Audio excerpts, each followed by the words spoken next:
Xylith stood still in front of the mirror, her silver skin glowing softly in the palace light.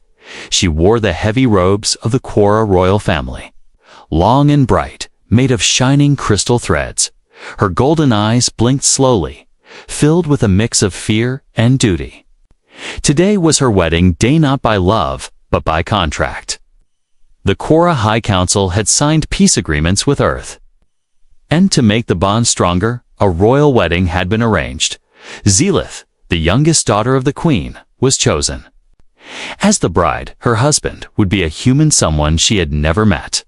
His name was Commander Rain, and he was said to be brave, calm, and loyal to Earth's mission of peace. Xylith had read about humans in books, seen them in reports, and even watched a few old videos. They looked strange, so much muscle, hair, and heat, but they didn't seem dangerous. Still, the thought of being alone with one, touching one, even marrying one, it made her chest feel tight. Two of her sisters entered the chamber, whispering and smiling. "He's waiting," Sister One said, holding Xylith's hand gently. "You will be strong," said the other, adjusting the collar of her robe. Then came the words that made Xylith freeze. Her older sister leaned close and whispered, "Be careful on the wedding night. Humans hide monsters down there." Xylith's eyes widened, her breath caught. "What kind of monster?" she asked. Her sisters giggled, but gave no clear answer, just shook their heads and left her with mystery. Moments later, guards arrived to escort her to the Grand Dome. The wedding ceremony was held under the glowing sky of Quora Prime, with thousands watching both in person and through hologram feeds. Xylith walked slowly, her long dress brushing the marble floor. At the altar stood Commander Rain, tall and broad-shouldered, with short brown hair and soft green eyes. He wore a clean white Earth uniform with polished boots and a respectful smile. When their eyes met, Xylith felt something strange. His smile wasn't forced, it was kind. Her steps felt lighter after that. The ceremony was short, filled with ancient Quora chants and Earth's formal pledge of union. Rain spoke his vows clearly, promising peace and respect. Xylith repeated hers, her voice strong but quiet. At the end, the Queen raised her hand and announced them bonded. The crowd clapped, and music filled the air. Xylith stood beside Rain as they waved to the people, both smiling for the world to see. But inside, her mind was full of questions. She looked at Rain's strong arms, his deep voice, his different body. Was there really a monster hidden under his clothing? Why did her sister say that? Was it just a joke? Or something more serious? As the night grew dark, she was led to a private chamber, one prepared specially for the wedding night ritual. The room was quiet, warm, and filled with soft lights. A table held 2 cups of sweet drink and a bowl of glowing fruit. Rain was already there, waiting calmly. He stood up when she entered, offering a soft smile. "You don't have to be afraid," he said kindly. "I know this is strange for both of us." Xylith nodded, trying to speak, but failing. Her thoughts spinning, she sat across from him and took a small sip of the drink. He did the same, keeping his eyes gentle and respectful. Minutes passed in silence before Rain finally said, "If you want, we can just talk tonight, nothing more." Xylith looked up, surprised. "Is that allowed?" she asked. Rain chuckled. "There are no rules tonight, just what makes us both feel safe." Xylith relaxed a little, but her curiosity was burning. She looked at him closely, then whispered, "Do you really hide something dangerous down there?" Rain blinked, confused. "Down where?" She pointed nervously toward his lower body.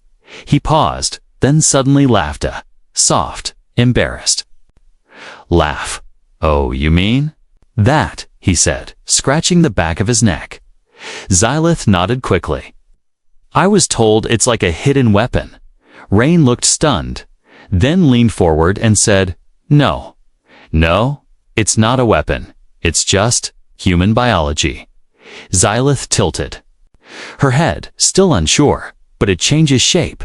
Right, it grows, moves. Rain smiled a little awkwardly. Well, yes, but not in a dangerous way. Xylith frowned. Then why call it a monster? Rain didn't have an answer for that. The silence between them grew thicker. Xylith stood slowly and walked toward him, her hands trembling. I need to see it, she said quietly. Rain's eyes widened. Only if you're ready, he replied. The moment was heavy, filled with tension and confusion. Xylith was scared, but not of Rain. She was scared of what this night would reveal, not just about humans, but about herself too, and in the soft silence of the wedding chamber. Two worlds stood at the edge of understanding. The room was quiet, except for the soft hum of the ceiling lights. Xylith stood near the edge of the large bed, her fingers clutching the smooth fabric of her robe. Her heart beat fast to hearts. Actually, one for calm, one for panic. Both out of sync. Across from her, Rain sat on a cushioned bench. Watching her with gentle eyes, he wasn't moving fast. He wasn't making any demands, and yet Xylith felt like she was standing in front of a dragon's cave. Rain poured 2 more cups of sweet drink, offering one with a smile. She took it silently, staring at him, still remembering her sister's warning. Humans hide monsters down there. She tried to speak, but only a whisper came out. Can I see it? Rain blinked, surprised by her sudden request. He didn't speak for a moment, trying to understand if she was joking, testing him, or truly serious, but her eyes didn't blink.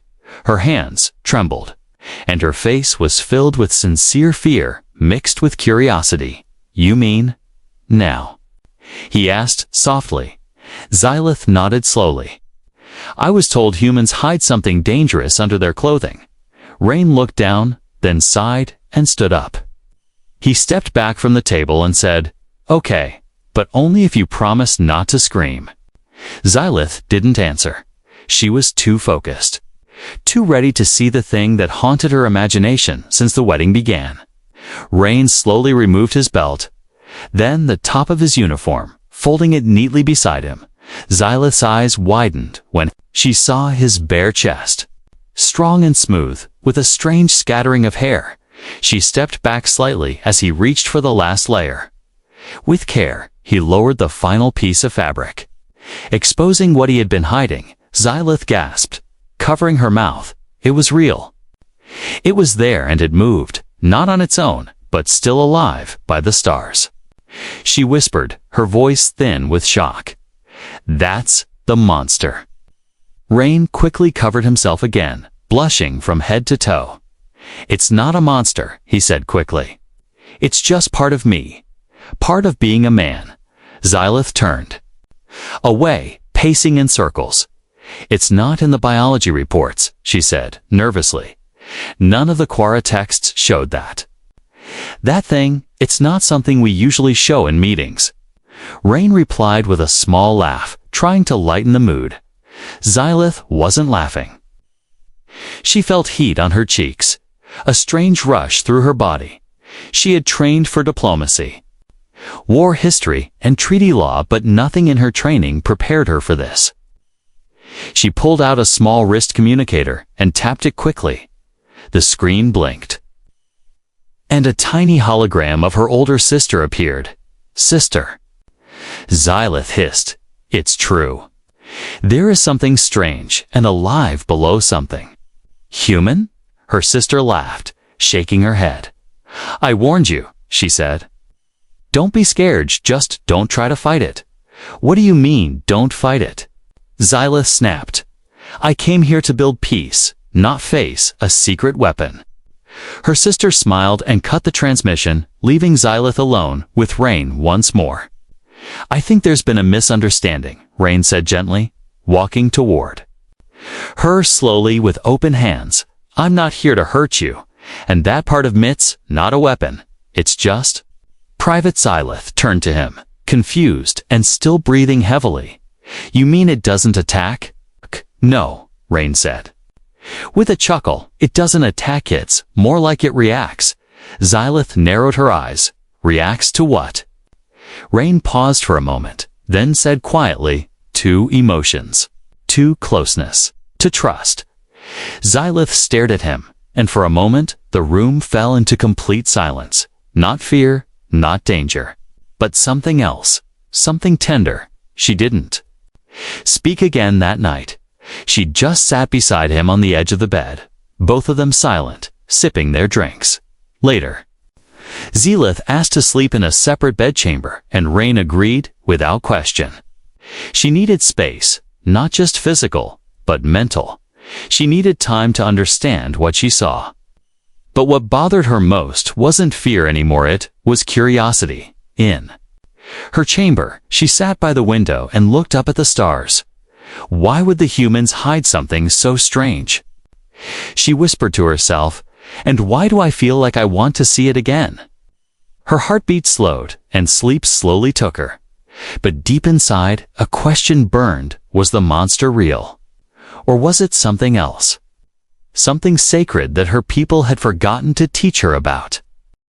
A red alert echoed through the sky towers of the Quara capital. Inside the high palace, glowing lights turned blue, signaling a royal emergency.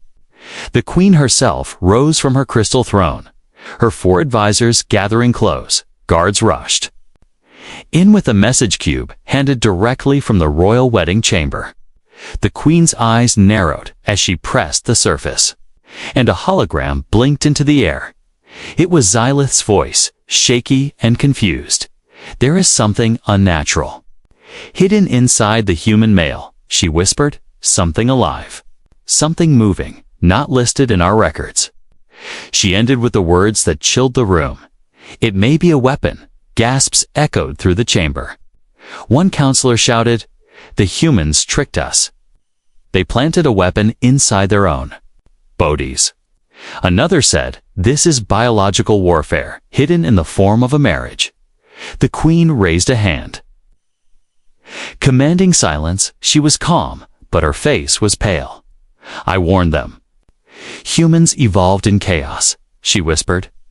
"They might carry secrets even they don't understand." High Advisor Rulax stepped forward. A tall figure with skin like molten glass, he tapped his control pad and pulled up old scans from early contact with Earth. "Look here," he said, showing files from Earth's first ambassador. No clear data ever explained male reproductive organs. Humans always covered that section. Another counselor, Lady Majan, whispered, "Maybe they were hiding it on purpose." Rulax nodded slowly. "Or maybe it has power they cannot control." The queen stepped down from the throne, walking slowly toward the center table. "We cannot allow our daughter to be used," she said. "We must secure her, isolate the human, and begin investigation." With a wave of her hand, she commanded the palace guards to place Xylith in protective isolation. "Keep her safe, but do not let her speak to the human again," the queen ordered, "and as for the male, lock him in his chamber. And prepare a medical team for full scan." Meanwhile, in the royal guest wing, Commander Rain stood by the window, staring at the twin moons of Quara. He had not slept. Not after Xylith ran from the room in panic. He didn't understand. He thought the night had gone well, or at least peacefully. But now, something was wrong. Very wrong. A sharp knock at the door made him turn. Several Quara guards entered, dressed in silver armor with glowing staves. "Commander Rain," one said in a deep voice, "by order of the queen, you are confined to your chamber." Rain raised his hand slowly. "I haven't done anything," he said calmly. "Do not resist." The guard replied, "This is a matter of security." Rain watched as the door was sealed behind them, metal sliding with a loud hiss. He was trapped, alone, with no idea why, and worse, no contact with Xylith. He sat on the edge of the bed, running a hand through his hair. His thoughts raced. Was this about what she saw? Did she really think it was a weapon, or had someone twisted the truth? In a hidden chamber far below the palace, Xylith sat behind a glass wall. She was safe, but also a prisoner. A soft voice echoed from a speaker above her. "Princess, you must rest. The council will speak to you soon." Xylith ignored it, staring at the wall in front of her. She didn't want rest. She wanted answers. She replayed Rain's words in her mind. "It's not dangerous. It reacts to closeness." His voice had been gentle, his eyes honest. He didn't act like a soldier hiding a weapon. Xylith's heart hurt because deep inside, she didn't believe he was a threat, but her people did. And if she stayed silent, Rain could be studied. Scanned or, worse, harmed. Suddenly, a secret message blinked into her personal bracelet. She opened it quickly and gasped. It was from her private guard captain. "Hidden from palace control, Princess. They plan to sedate and dissect the human." It said, "Orders come directly from council. Act fast if you disagree." Xylith's breath caught. "Dissect him," she whispered. "No. I won't let that happen." She stood up and faced the glass wall. "I need to speak to the queen," she shouted. No response came. "I demand to speak to my mother." Still silence. Xylith understood the truth. She had no voice here. Not as a wife, not as a daughter, only as a threat to her own people's fear. She turned, walked to the far end of the chamber, and looked at her bracelet again. Then she made a choice. She tapped a secret coda forgotten escape sequence known only to royal bloodlines. The wall shimmered, then opened, revealing a narrow tunnel. Without looking back, Xylith stepped inside. She had one goal: reach Rain before her people did. Because for the first time, she wasn't just a bride, she was a protector. And she would not let the galaxy lose the only human who had ever made her feel safe. Xylith ran through the narrow escape tunnel, her soft shoes barely making a sound. The walls glowed dim blue, lighting her path through the old passageways of the palace. Few knew of these hidden routes, not even most of the royal guard. They were built long ago, in the age of war, for royal escape, but now they were her only hope to reach Rain before the council did. Her heart pounded, not from fear, but from something deeper: confusion, anger, guilt, and something warmer she didn't want to name yet. She had seen truth in Rain's eyes. He wasn't a liar, and he wasn't a monster.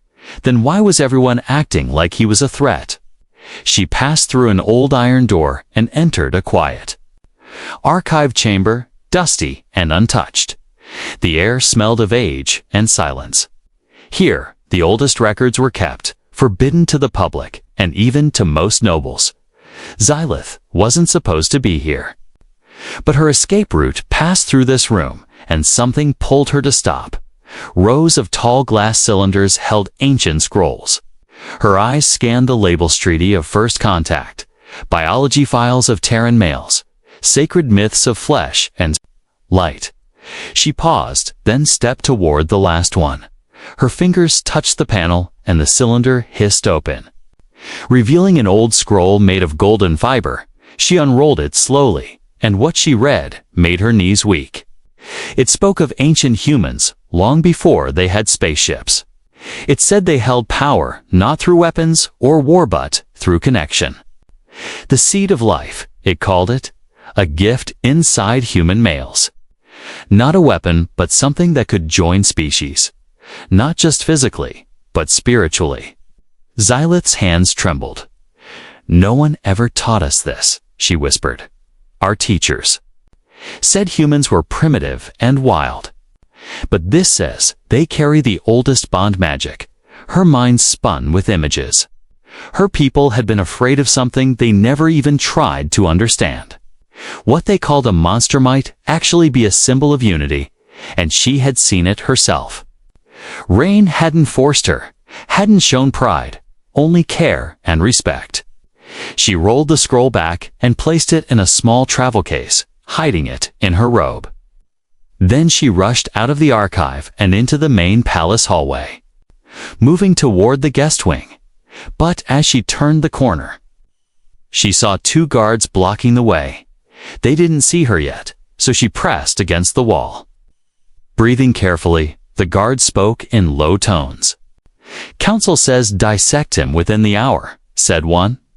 "They think he's carrying a breeding parasite," replied the other. "Disgusting." Xylith felt fire in her chest. She wasn't going to let this happen. She opened her bracelet and sent a silent signal to her old maid, Mira, the one person she fully trusted. Minutes later, Mira met her near the servant stairs, dressed in simple clothes and holding a key crystal. "Your Highness?" "What are you doing?" Mira whispered. "Saving someone who is kind to me," Xylith said, "and proving the council wrong." They moved fast through the side halls and finally reached the sealed guest chamber. Mira placed the key crystal in the slot and the metal door clicked open inside.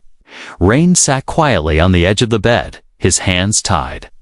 Guards already gone to fetch the council's medics. His eyes widened when he saw her, Xylith. He said softly.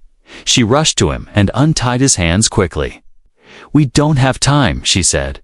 "They're coming to hurt you." Rain didn't argue. He stood and followed her without question as they ran. He asked, "What changed your mind?" Xylith looked at him, her golden eyes full of strange light.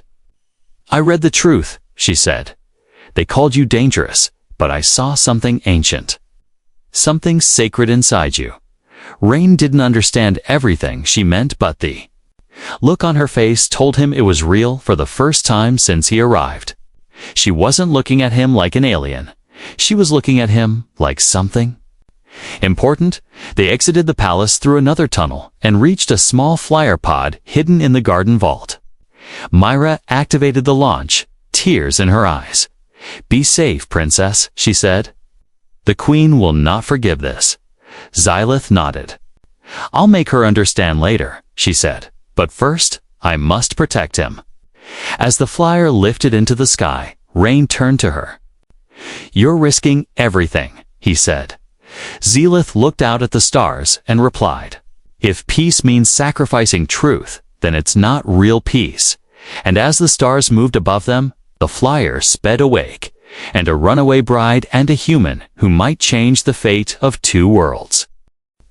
Deep in the Quara Council chamber, silence filled the room like fog. The queen sat still, her face unreadable, while the counselors argued around her. "Your daughter has escaped," said High Advisor Rulax. "With the human male, she used an ancient bloodline code to unlock the tunnels." Another added, "She's gone rogue." The queen tapped her fingers slowly against the crystal armrest. Her daughter, her youngest, gone with a very being the council now considered a living threat. "She's made her choice," the queen said coldly. "But now we must make ours." A new report had reached them from the genetic scholars, one that changed everything. The lead biologist stood in the center of the room and activated a projection. It showed a glowing model of human anatomy, focused on one area of the part Xylith had first screamed about. "This structure," said the scientist, pointing with a laser, "it is not just for reproduction." Gasps filled the room. "What do you mean?" the queen asked. "Our scans show this organ holds highly reactive genetic material," the scientist replied, "mixed with Quora DNA. It could cause rapid cellular bonding, perhaps even forced hybrid offspring." The chamber erupted in panic. "You mean the humans can breed with us without our full knowledge?" "Worse," said the biologist. "They might not even know it themselves." Rulax stepped forward. Again, his voice dark.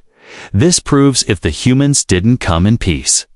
They came to spread their bloodline, to grow inside our nobility, to change us." The queen stood up, her robe trailing like liquid light. "I want full security protocol activated," she said. "Find the princess, bring her back, but the human must be captured alive. We need to study him to understand the full danger."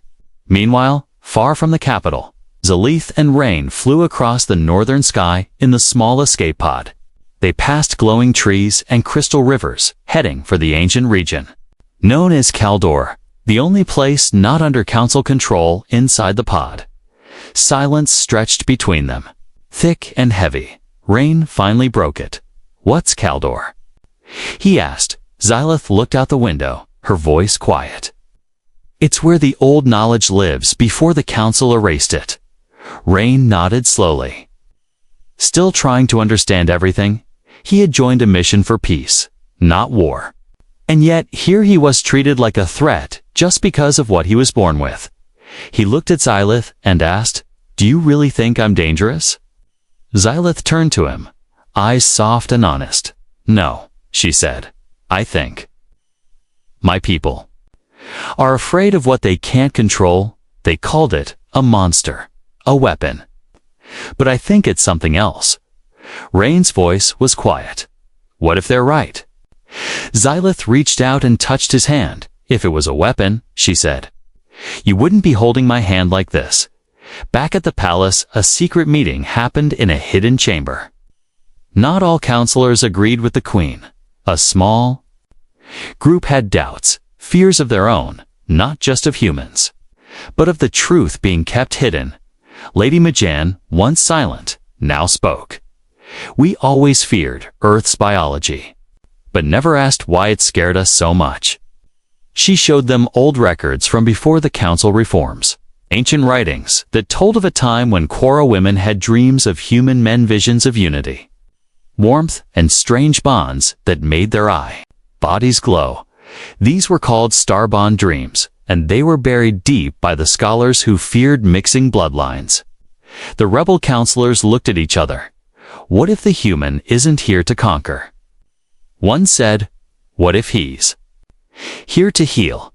In the pod, Rain sat beside Xylith as she read from the scroll she had stolen from the archives. It spoke of the joining of light and seed, of a time when the daughters of the stars would bond with the sons of Earth.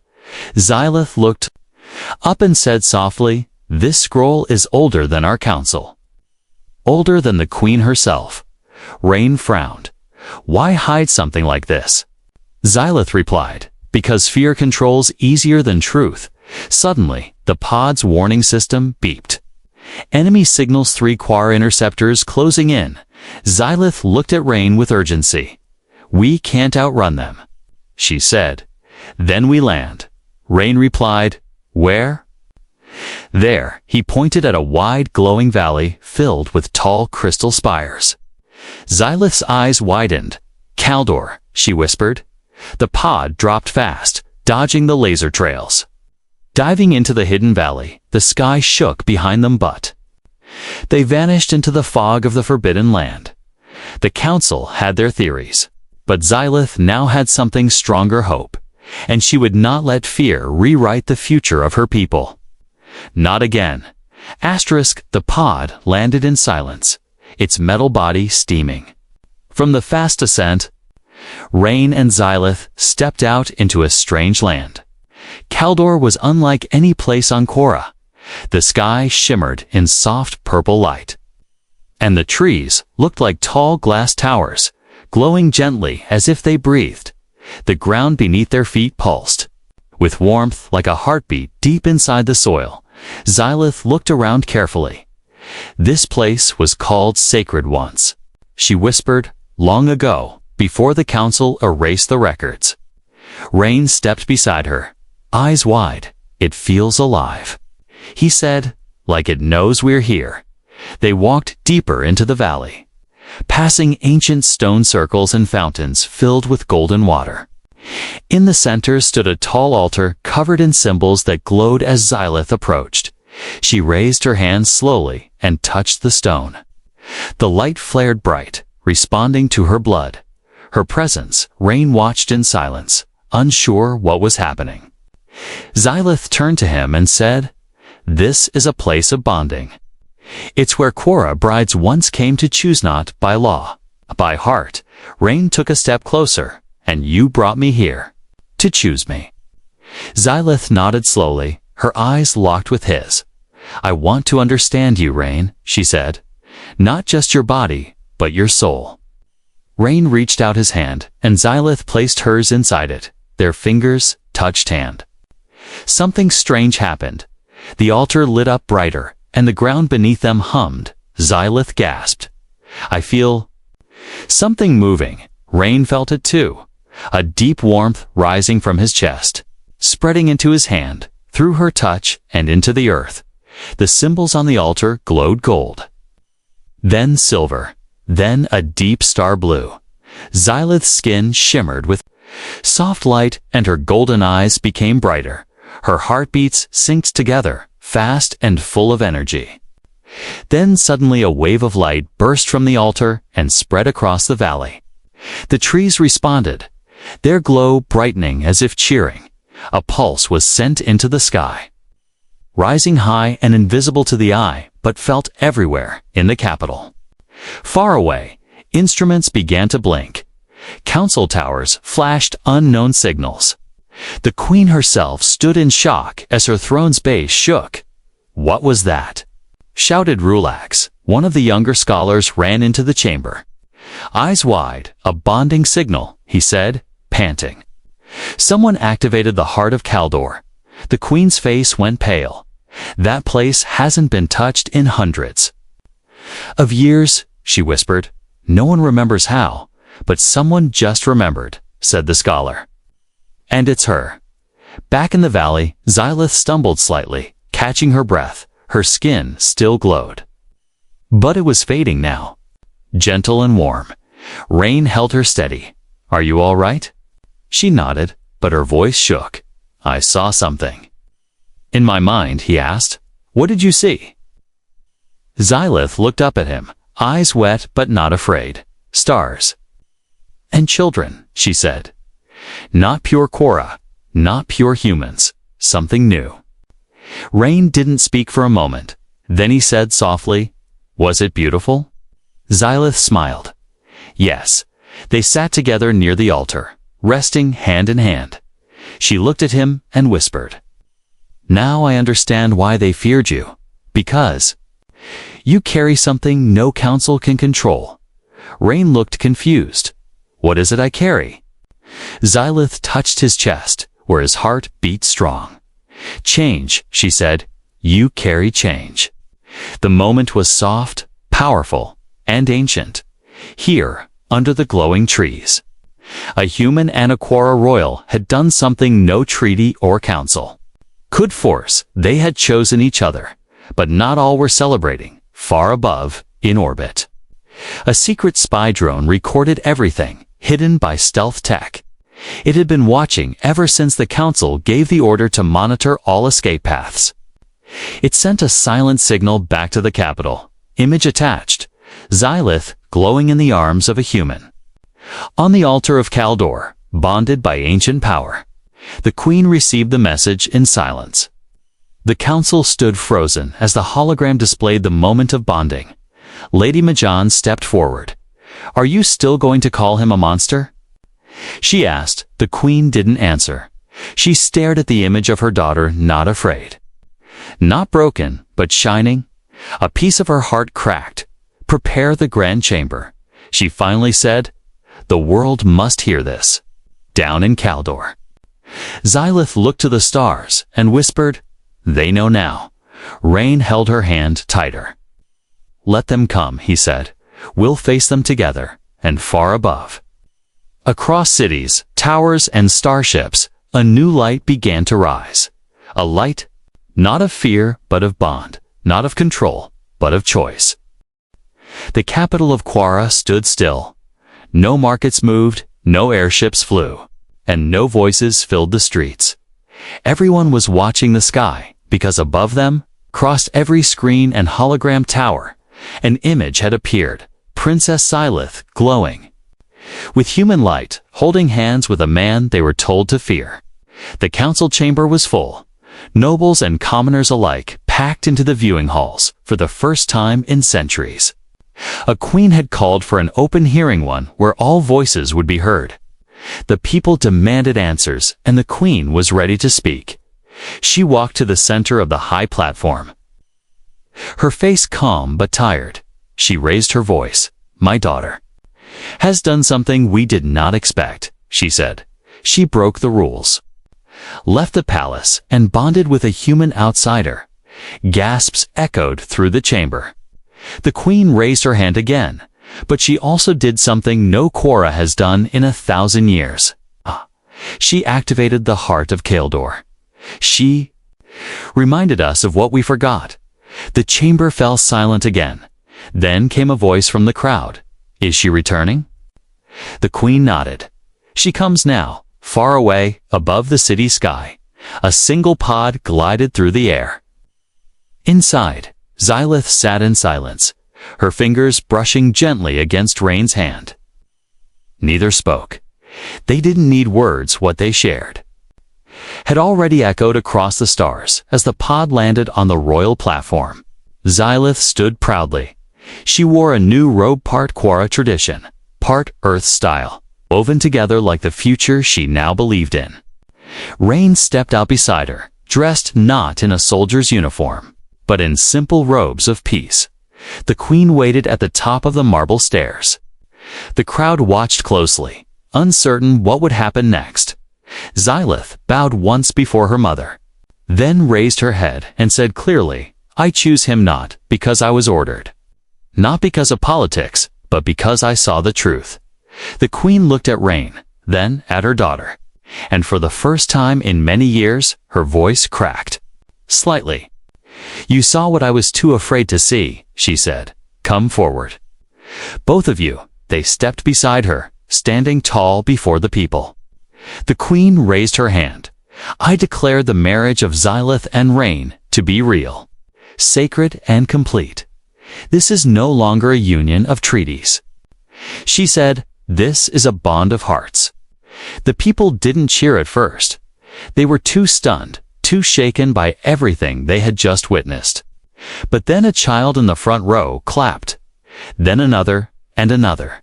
And soon the chamber shook with applause. Lady Majan stepped forward, her voice firm. It is time we stop calling what we don't understand a weapon. It is time we stop fearing what might be the cure. That evening, a new wedding was held. Not in the royal dome, but in the open garden. Under the twin moons, every citizen was invited. Every camera broadcast it across both worlds. Rain stood waiting near the crystal fountain, the same one. Where Xylith had learned to walk as a child, she walked toward him slowly, wearing no crown. No heavy robe, just light fabric and soft gems. Her smile was bright, her steps full of peace. When she reached him, she whispered, No monsters tonight. Rain laughed softly. Only truth. The ceremony was short, but every word held weight. They spoke not just to each other, but to every heart watching. Of fear, of trust, of choosing love over control. And when they kissed, the ground didn't shake, but the future did. Weeks later, the council released all forbidden scrolls. New schools were built where Quora and human children studied side by side. Old stories were rewritten, not erased, and Kaldor became a sacred site again, this time for all species. Xylith took a new role, not as a princess, but as a voice. Of unity, Rain stood beside her, not as a soldier, but as her chosen one. One day, as they walked together through the new learning halls, a young Quora girl tugged on Xylith's robe. Is it true? She asked, that humans carry light inside them. Xylith knelt and smiled. Yes, she said. And they shine brightest when we stop calling their light a monster. And so, a wedding that began in fear ended in something far greater.